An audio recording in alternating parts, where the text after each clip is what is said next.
তো নমস্কার বন্ধুরা, তোমাদের জন্য কিন্তু দারুণ একটা সুখবর চলে এলো।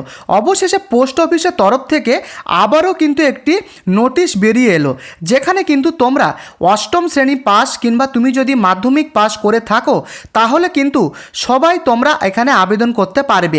একদম টাটকা নতুন বিজ্ঞপ্তি কিন্তু ইতিমধ্যে প্রকাশ হয়েছে। তো এখানে কিন্তু তোমাদের পোস্ট অফিসে নিয়োগ করা হবে। স্টেপ বাই স্টেপ সম্পূর্ণ ফর্ম ফিল আপ আমি কিন্তু এই ভিডিওতে দেখাবো।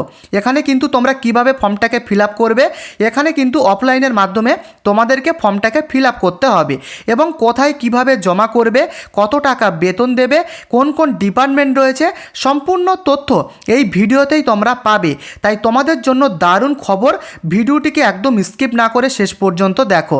ভিডিওটি শুরু করবার পূর্বে তোমাদেরকে বলে দিতে চাই, তুমি কোন লোকেশান থেকে দেখছো অবশ্যই তোমার লোকেশান এবং তোমার জেলার নাম কিন্তু আমাকে কমেন্ট করে লিখে জানিও। অল ওভার ইন্ডিয়া জুড়ে কিন্তু তোমরা এখানে আবেদনটা করতে পারবে। তুমি যে স্টেটেরই হও না কেন, যে কোনো স্টেট থেকে তোমরা আবেদন করতে পারবে। আর অবভিয়াসলি তোমরা পশ্চিমবঙ্গের মধ্যে থেকে তো এখানে আবেদন করতে পারবে। তো এখানে কিন্তু লাস্ট ডেট রাখা হয়েছে, লাস্ট যে ফর্ম ফিল আপ ডেট সেটা কিন্তু মার্চ মাসের 31 তারিখ। এই ডেটের মধ্যে তোমাদেরকে ফর্মটাকে ফিল আপ করতে হবে। তো এবারে আমি চলে আসি সম্পূর্ণ ফর্ম ফিল আপে। তো এটা তোমরা ভালোভাবে দেখে নাও কিভাবে তোমরা ফর্মটাকে ফিল আপ করবে। তো সঠিকভাবে তোমরা স্টেপ বাই স্টেপ দেখো, একটা ভুল করলে কিন্তু হবে না, ভুল করলে কিন্তু তোমাদের ফর্মটা বাতিল হতে পারে। তো এখানে প্রথমে তোমাদেরকে বলে রাখি, তোমাদের এই ফর্মটাকে ফিল আপ করে স্পিড পোস্টের মাধ্যমে কিন্তু তোমাদেরকে পাঠাতে হবে। তো এখানে তোমাদেরকে প্রথমে যেটা দেওয়া রয়েছে দেখো, লেটেস্ট ফটো। এখানে কিন্তু তোমাদেরকে পাসপোর্ট সাইজের লেটেস্ট ফটো তোমরা লাগাবে। তো আমি তোমাদেরকে রেকমেন্ড করব তোমরা 3 মাস থেকে 6 মাসের মধ্যে এখানে কিন্তু লেটেস্ট ফটোটাকে তোমরা এখানে পাসপোর্ট সাইজভাবে এখানে কিন্তু লাগাবে এবং লাগানোর পরে এরকম যেভাবে আমি তোমাদেরকে লাইনটা টানলাম এরকম লাইনে কিন্তু তুমি একটা তোমার সিগনেচার করবে, অ্যাটেস্টেড করবে। করার পরে এখানে কিন্তু তোমরা দেখতেই পাচ্ছ full name in block letter. তোমার নামটাকে কিন্তু পুরো ব্লক লেটারে এখানে তুমি লিখবে, তোমার বাবার নামটাও লিখবে ব্লক লেটারে এখানে, এবং তুমি কোন পোস্টে অ্যাপ্লাই করছো সেটা কিন্তু বলে দেওয়া হয়েছে। 3 নম্বরে দেখো post applied for and trade. তো এখানে কিন্তু তোমার ট্রেড নেমটা এখানে তোমরা বসাবে। এবং 4 নম্বরে বলেছে পার্মানেন্ট অ্যাড্রেস উইথ পিনকোড। তো অবশ্যই কিন্তু তোমার যে আধার কার্ড রয়েছে বা ভোটার কার্ড রয়েছে সেটাকে দেখে দেখে একদম কিন্তু পার্মানেন্ট অ্যাড্রেসটা তোমার এখানে বসাবে এবং অবশ্যই কিন্তু পিনকোডটা তোমরা এখানে এই অ্যাড্রেসের সাথে লিখে দেবে। এবং 5 নম্বরে বলেছে address for correspondence with pin code. তো তোমার কিন্তু এই করেসপন্ডেন্স অ্যাড্রেসটাও এখানে বসে দেবে। দু ক্ষেত্রে যদি সেম হয় তবে এখানে কিন্তু তোমরা এখানে কিন্তু ডু লিখে দেবে, এখানে কিন্তু ডু লিখে দেবে। লেখার পরে তোমার ইমেল আইডি, তুমি বর্তমানে যে ইমেল আইডি ইউজ করছো সেই পার্সোনাল ইমেল আইডি তুমি এখানে বসাবে, তোমার মোবাইল নাম্বারটা এখানে বসাবে। দুটো কিন্তু একদম সঠিকভাবে বসাবে, কারণ এই ইমেল আইডি বা মোবাইল নাম্বারে কিন্তু তোমাদের সাথে কন্ট্যাক্ট করা হবে। এবং তোমার সিটিজেনশিপ, অবশ্যই কিন্তু তোমরা অল ওভার ইন্ডিয়া থেকে এখানে আবেদন করতে পারবে, তাই অবশ্যই এই ইন্ডিয়ার উপরে কিন্তু এরকমভাবে টিক দেবে যেমনভাবে তোমাদেরকে দেখালাম। তো অবশ্যই বন্ধুরা তুমি কোন জেলা থেকে ভিডিওটি দেখছো আমাকে অবশ্যই কমেন্টে লিখে জানিও এবং পারলে তোমার পোস্ট অফিসের নামটাও কিন্তু আমাকে কমেন্ট বক্সে লিখে জানিও, কারণ পরবর্তী পোস্ট অফিসের জব আপডেট এলে আমি কিন্তু সেই সমস্ত পোস্ট অফিস ধরে তোমাদেরকে আমি বলে দেবো। তাই অবশ্যই তোমার পোস্ট অফিসের নাম বা তোমার জেলার নাম বা তোমার লোকেশান কমেন্ট করে আমাকে লিখে জানিও। এবং 9 নম্বরে বলেছে দেখো তোমার ডেট অফ বার্থ। তো এখানে তোমার ডেট বসাবে, মান্থ বসাবে, ইয়ার বসাবে। এবং 10 নম্বরে বলেছে ইয়েস অ্যাজ অন 01/07/2026। এই ডেট অনুযায়ী তোমার বয়সটা কত হচ্ছে সেই বয়সটা কিন্তু এখানে তোমরা ইয়ারের জায়গায় বসাবে, মান্থের জায়গায় বসাবে, ডেসের জায়গায় বসাবে। তো এটা কিন্তু তোমরা ক্যালকুলেট করে নেবে আগে, তারপরে সঠিকভাবে ক্যালকুলেট করে এখানে তোমরা বসাবে। তো এখানে কিন্তু তোমাদের রিজার্ভেশন ক্যাটাগরি রয়েছে। তো দেখতে পাচ্ছ 11 নম্বরে দেওয়াই রয়েছে, তুমি যদি ইউআর ক্যাটাগরি হও, ইডাব্লিউএস ক্যাটাগরি হও বা এসসি বা এসটি বা ওবিসি ক্যাটাগরি হও, সেক্ষেত্রে কিন্তু তোমার যে ক্যাটাগরিটা সেটা কিন্তু তোমরা এখানে টিক দেবে। তুমি যদি এসসি হও এসসির উপরে টিক দেবে, এরকমভাবে তোমার ক্যাটাগরিটা এইভাবে কিন্তু তোমরা টিক দেবে। এবং অবশ্যই ওবিসি ক্যাটাগরিদের ক্ষেত্রে কিন্তু পরিষ্কারভাবে বলে দেওয়া হয়েছে নন ক্রিমি লেয়ার। এক্ষেত্রে কিন্তু তোমাদের সেন্ট্রাল গভর্নমেন্টের কিন্তু সার্টিফিকেট কিন্তু থাকতে হবে, এটা কিন্তু স্টেট লেভেলে হলে হবে না। তো তোমরা কিন্তু এটা দেখে নেবে, সেন্ট্রাল লেভেলের ফরম্যাট কিন্তু তোমাদেরকে দিতে হচ্ছে। তো এবারে তোমরা দেখে নাও তোমাদের ক্যাটাগরি। তো ক্যাটাগরিটা কিন্তু এখানে দেখতে পাচ্ছ তুমি যদি গভর্নমেন্ট সার্ভেন্ট হও সেক্ষেত্রে কিন্তু তোমরা এখানে ফিল আপটা করবে, নাহলে এটা পুরোপুরি ছেড়ে দেবে। এবং এখানে দেখো 13 নম্বরে বলেছে তোমার এডুকেশন কোয়ালিফিকেশান। তো এখানে কিন্তু তুমি কিন্তু অষ্টম শ্রেণী পাস থেকে এখানে আবেদন করতে পারবে, পরিষ্কারভাবে বলে দেওয়া হয়েছে।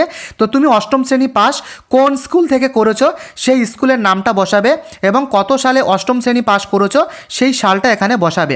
এবং তোমার টেকনিক্যাল কোয়ালিফিকেশান, তো তোমার যদি এক্সট্রা কোনো রকম টেকনিক্যাল কোয়ালিফিকেশান থাকে তাহলে কিন্তু সেই ইনস্টিটিউটের নাম বসাবে, তোমার ট্রেডের নামটা বসাবে এবং কত সালে পাস করেছো সেটাও বসাবে।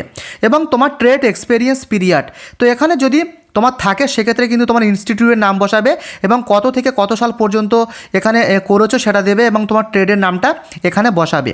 এবং 16 নম্বরে বলেছে ভ্যালিড ড্রাইভিং লাইসেন্স, তো তোমার যদি কোনো রকমের ড্রাইভিং লাইসেন্স থাকে, যেমন এইচএমবি বা এলএমবি যদি ড্রাইভিং লাইসেন্স থাকে সেটা কিন্তু তোমাদেরকে এইখানে বসাতে হবে এবং ভ্যালিডিটিটাও এখানে বসাতে হবে। যদি থাকে বসাবে, না হলে বসাতে হবে না। এরপরে দেখতে পাচ্ছ এখানে পরিষ্কারভাবে বলে দেওয়া হয়েছে যে ইন্ডিয়ান পোস্টাল অর্ডার নাম্বার, তো আইপিও নম্বরটা কিন্তু তোমাদেরকে বসাতে হবে এখানে। তো তুমি তোমার মতো বসাবে এখানে এবং যে ডেটে পাঠাবে সেই ডেট বসাবে এবং তোমার প্লেস বসাবে এবং এখানে কিন্তু তোমার একটা সিগনেচার করে নেবে। সিগনেচার করার পরে কিন্তু এই ফর্মটাকে এইভাবে তোমাদেরকে ফিল আপ করতে হবে। ফিল আপ করার পরে যেটা তোমাদেরকে আমি বলছিলাম যে এখানে কিন্তু সেন্ট্রাল ফরম্যাট কিন্তু রেডি রাখতে হবে তোমাদের। কোনো রকম স্টেট লেভেলের এখানে কিন্তু সেন্ট্রাল ফরম্যাট থাকলে চলবে না। তবে এসসি এসটি তোমরা যারা রয়েছে তাদের জন্য কিন্তু এই ফরম্যাটটা রয়েছে। তোমরা কিন্তু এই ফরম্যাটটাকে সঠিকভাবে ফিল আপ করবে এবং যাদের অলরেডি এর আগে ফরম্যাট বানানো রয়েছে তারা কিন্তু অবশ্যই আবারও কিন্তু নতুন করে আপডেট করিয়ে নেবে। তো তোমাদের যদি 1 বছরের বেশি হয়ে যায় সেক্ষেত্রে আমি তোমাদেরকে বলবো অবশ্যই আপডেটটা করিয়ে নেবে। তো বন্ধুরা এখানে কিন্তু এটা এসসি এসটিদের জন্য রয়েছে, এছাড়াও কিন্তু আরও দেখতে পাবে এখানে কিন্তু আরও রয়েছে। এখানে দেখতে পাচ্ছ ওবিসি ক্যাটাগরির জন্য রয়েছে। তো তোমরা এইভাবে কিন্তু ফর্মটাকে ফিল আপ করবে এবং ফিল আপ করার পরে কোথায় তোমাদেরকে পাঠাতে হবে সেটা তোমরা দেখে নাও। তো আমি তোমাদেরকে কোথায় পাঠাতে হবে আমি সেটা দেখিয়ে দিচ্ছি। তার আগে আমি তোমাদেরকে বলে দিই এখানে কোন কোন ডিপার্টমেন্টে নিয়োগ করা হচ্ছে। তো দেখতে পাচ্ছ government of India ministry of communications mail motor service, এখান থেকে কিন্তু এই রিক্রুটমেন্টটা বেরিয়েছে 20 তারিখে, ফেব্রুয়ারির 20 তারিখে। বিভিন্ন ডিপার্টমেন্টে নিয়োগ করা হচ্ছে। এখানে এমভি মেকানিক থেকে শুরু করে ইলেকট্রিশিয়ান, টার্নার, ওয়েল্ডার, টায়ারম্যান, ব্ল্যাকমিথ, এই সমস্ত ডিপার্টমেন্টে কিন্তু এখানে নিয়োগ করা হচ্ছে। তো এখানে কিন্তু তোমরা দেখতে পাচ্ছ এখানে কিন্তু লেভেল 2 পে ম্যাট্রিক্সে 7th সিপিসি অনুসারে কিন্তু তোমাদেরকে এখানে 19,900 টাকা এখানে দেখতে পাচ্ছ এই বেতন ক্যাটাগরিটা দেবে। তো এখানে কিন্তু অবশ্যই তোমাদেরকে ফর্মটাকে সাবমিট করার যে লাস্ট ডেট দেওয়াই রয়েছে 31/3/2026, মার্চ মাসের 31 তারিখের মধ্যে তোমাদেরকে অবশ্যই এই ফর্মটাকে ফিল আপ করে এখানে কিন্তু পাঠাতে হবে। তো কোন অ্যাড্রেসে পাঠাবে আমি তোমাদেরকে বলছি। তো এখানে দেখে নাও এজ লিমিট কি বলে দেওয়া হয়েছে। এখানে কিন্তু 18 থেকে 30 বছরের মধ্যে তোমরা কিন্তু আবেদন করতে পারবে। তবে এই বয়স অনুযায়ী কিন্তু ক্যালকুলেট করা হবে এই বয়সটা 18 থেকে 30 বছর। তবে অবশ্যই তোমরা কিন্তু এখানে এজ রিল্যাক্সেশন পাবে। যারা তোমরা এসসি বা এসটি ক্যাটাগরি রয়েছে তারা 5 বছরের ছাড় পাচ্ছ এবং যারা ওবিসি ক্যাটাগরি রয়েছে নন ক্রিমি লেয়ার তারা কিন্তু 3 বছরের ছাড় পাচ্ছ। এবং এডুকেশন কোয়ালিফিকেশানটা তোমরা ভালোভাবে দেখে নাও। এখানে কিন্তু পরিষ্কারভাবে দেওয়া রয়েছে যে সার্টিফিকেট, এখানে কিন্তু তোমাদের মিনিমাম অষ্টম শ্রেণী পাস কিন্তু হতে হবে। মিনিমাম অষ্টম শ্রেণী পাস দেখতে পাচ্ছ, অষ্টম শ্রেণী পাস কিন্তু হলে তোমরা আবেদন করতে পারবে। তার সাথে কিন্তু তোমাদের এক্সপিরিয়েন্স থাকতে হবে এই ডিপার্টমেন্টগুলোতে, যে এইচএমবি বা এলএমবি অর্থাৎ মোটর ট্রেনিং, যারা তোমরা বাইক চালাতে পারো তাদের কিন্তু এই ট্রেনিংটা থাকতে হবে। তো বুঝতে পেরেছ, অষ্টম শ্রেণী পাস, মাধ্যমিক পাস থেকে তোমরা এখানে আবেদনটা করতে পারবে। তো এখানে দেখে নাও মেথড অফ সিলেকশান, এখানে সিলেকশানটা কিভাবে হবে। তো এখানে কিন্তু তোমাদেরকে ডেকে নেওয়া হবে। ডেকে নেওয়ার পরে এখানে পরিষ্কারভাবে লেখা রয়েছে selection of skill artisans shall be made from amongst the candidates processing the requisite qualification and valid driving licence only for mechanic. তো যারা এই মেকানিক এমভি ডিপার্টমেন্টে আবেদন করবে তাদের কিন্তু ডেকে নেওয়া হবে, লাইসেন্স কিন্তু তাদের থাকতে হবে। তারপরে কিন্তু সেখানে একটা টেস্ট নেওয়া হবে, তাই টেস্টের উপর ভিত্তি করে কিন্তু তোমাদের মেরিট লিস্ট তৈরি করা হবে। এইভাবে কিন্তু সিলেকশনটা করানো হবে। তো বুঝতে পেরেছ। এছাড়াও কিন্তু লেখা রয়েছে, দেখে নাও, the date and venue of the test with syllabus will be initiated separately. তো তোমরা যারা এখানে সিলেক্টেড হবে ফর্মটাকে পাঠানোর পরে তোমাদেরকে কিন্তু তোমার ইমেল আইডি বা মোবাইল নাম্বারে ডেকে নেওয়া হবে। তো সেটা কিন্তু বলে দেওয়া হয়েছে, আশা করি তোমরা বুঝতে পেরেছো। তো এবারে তোমরা দেখে নাও এখানে যখন তোমরা ফর্মটাকে ফিল আপ করবে, ফর্ম ফিল আপের সময় কিন্তু যে সমস্ত ডকুমেন্টসগুলো তোমাদেরকে দিতে হবে, তোমার এস প্রুফ দিতে হবে, তোমার মাধ্যমিকের অ্যাডমিট কার্ড দিতে পারো, বা যদি তোমার ডেট অফ বার্থের সার্টিফিকেট থাকে সেটাও কিন্তু জেরক্স দিতে পারবে, এবং তোমার এডুকেশন কোয়ালিফিকেশান দিতে হবে। অষ্টম শ্রেণী পাস থাকলে অষ্টম শ্রেণী পাস দেবে। তো এইভাবে কিন্তু তোমরা এখানে দেবে, এবং তোমার টেকনিক্যাল কোয়ালিফিকেশান যদি থাকে দেবে, তোমার ড্রাইভিং লাইসেন্স যদি থাকে সেটাও কিন্তু তোমরা দেবে। এছাড়া যারা ইডাব্লিউএস ক্যান্ডিডেট রয়েছে তারা কিন্তু তাদের সার্টিফিকেট দিতে পারো, না থাকলে দেওয়ার দরকার নেই। তো এইভাবে কিন্তু তোমাদেরকে এই সমস্ত ফর্মগুলো তোমরা ভালোভাবে দেখে নাও। এই সমস্ত ফর্মগুলো তোমাদেরকে দিতে হবে। প্রত্যেকটা ফর্ম কিন্তু তোমাদেরকে সেলফ অ্যাটেস্টেড করতে হবে। প্রত্যেকটা ফর্মে সেলফ অ্যাটেস্টেড করে সেলফ অ্যাটেস্টেড লিখবে, তোমার সিগনেচার দেবে এবং তোমার ডেট দিয়ে সেইগুলো কিন্তু তোমাদেরকে এই ফর্মের সাথে কোথায় পাঠাতে হবে তোমরা দেখে নাও। দেখতে পাচ্ছ এখানে পরিষ্কারভাবে দেওয়া রয়েছে, তোমাদেরকে কিন্তু এখানে স্পিড পোস্টের মাধ্যমে পাঠাতে হবে। এখানে পরিষ্কারভাবে লেখা রয়েছে স্পিড পোস্টের মাধ্যমে তোমাদেরকে পাঠাতে হবে। কোন ঠিকানায় তোমরা সেটা দেখে নাও। দেওয়াই রয়েছে the senior manager mail motor service, এবং এই যে ঠিকানাটা তোমরা দেখতে পাচ্ছ আমি তোমাদেরকে মার্ক করে দিচ্ছি, এই ঠিকানায় কিন্তু তোমরা তোমাদের এই ফর্মটাকে পাঠাবে। এবং এখানে কিন্তু আবেদন করার ক্ষেত্রে 500 টাকা অ্যাপ্লিকেশান ফিস কিন্তু দিতে হবে। তবে যারা এসসি বা এসটি ক্যাটাগরির মধ্যে রয়েছে এবং যারা ফিমেল ক্যান্ডিডেট তাদের ক্ষেত্রে কোনো রকমের এখানে কিন্তু অ্যাপ্লিকেশান ফিস দিতে হবে না। তো এটা কিন্তু তোমরা দেখে নেবে। তো এখানে কিন্তু তোমাদের এই অ্যাড্রেসে পাঠাতে হবে। অবশ্যই ভালোভাবে তোমরা দেখে নাও।